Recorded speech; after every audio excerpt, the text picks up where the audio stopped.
Using it like a tool. I'm not using it to do my work for me. And that's where the problem is, because kids today don't even seem to be literate. Hi, it's me, the autistic Gen X software dev with anxiety and depression. But some call me Tim.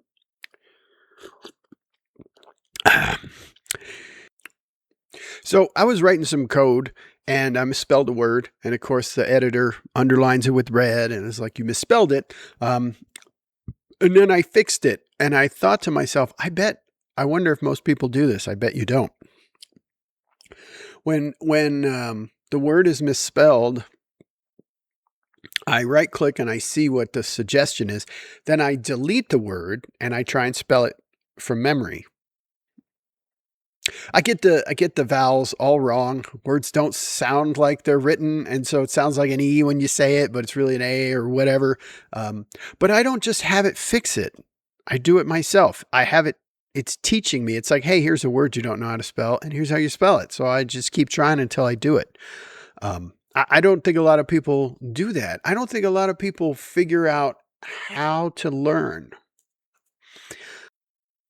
to actually understand what the trick is and to read it and understand what the author is trying to describe physically with words and pictures. I think it really helped me learn how to learn, and I continue to do that all the time. If I see a word I don't know, I look it up. And like I said, I use the autocorrect to learn things. I use AI to learn things, but it doesn't do it for me, right? I will say, hey, AI, write some code to do this, or I'm having this problem. And then I will look at it and then say, I don't know, that doesn't seem right. When I really do get the use out of AI is when I say, hey, I'm trying to do this thing. What's that called? And it will tell me the name of the algorithm or whatever. And then I'll say, oh, hey, okay, do some research and point me to some articles and tutorials about this thing. And it will do that. And then I can use a tool to take the YouTube videos and distill them in with AI and distill the YouTube video down to its just basics. And I can paste that back into AI and then have it go through that with me and see it's just a tool. I'm using it like a tool. I'm not using it to do my work for me. And that's where the problem is, because kids today don't even seem to be literate. Like, I see TikToks all the time about teachers, and we're not talking about kids that are in middle school. We're talking about high school and college kids. We're talking about adults entering the workforce that don't know how to write an email. And so what are they doing? They're using AI. And yes, it sounds great, but now everybody sounds the same. Okay, but also everybody just sort of sounds the same. So here's what I'm going to suggest. I'm going to suggest, if you want to plan ahead and get prepared for this new AI lifestyle that's going to happen, what you need to do is stop using AI and learn how to learn, because you are going to differentiate yourself between everybody else who's just using the AI.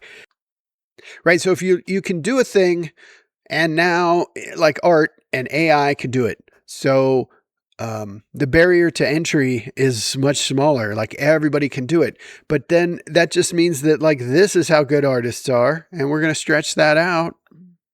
Right? And then if that gets like this is how good artists are, we're going to stretch that out. You're still going to be on the bottom or the top of stuff.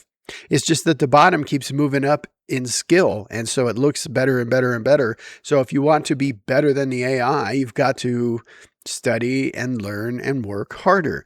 I still think that at some point this is going to crash and burn, or we're going to find a limitation, and then people are just going to forget how to do things. If you can learn to learn and teach yourself things and learn to use AI as a tool and a helper and a Jarvis from Iron Man, and not as a robot assistant to do everything for you, I think you're going to be in a much better place, because I think kids can't read. Kids don't know how to think. They have no attention span. They're making TV shows and movies now where the actors continually tell you what the plot is and what is happening because you're on your phone. And you know, other countries are going to get better at this stuff. Other countries are improving their education. You know, in other countries, they're starting to teach young kids about AI and how to spot AI content and deepfake videos and how to think critically, because now even the voice of reason is making crap up going, I don't know. And if you've ever used AI for a while, I think you know that it sort of placates you. And basically, whatever you say, it was like, what do you think? And it's like, that's a great idea. You're the smartest effing person in the universe. And I am awed by, I am just going to lay down and take a nap because of your amazing everything. And it's like, okay, I don't know how to change the water filter in the the water softener. Please don't tell me how amazing I am. I know I don't know how to do this. That's why I'm freaking talking to you. Just help me do the damn thing. So, thank you if you watched this far. Down in the comments, I want you to tell me a word that you just can never spell. Like you have to look it up every time, like some cryptic bash command to unzip a file on a Linux terminal from 1987. That was a very specific thing. Yeah, let me know in the comments. And do all the things for the algorithm, like comment and subscribe. And until next time, peace.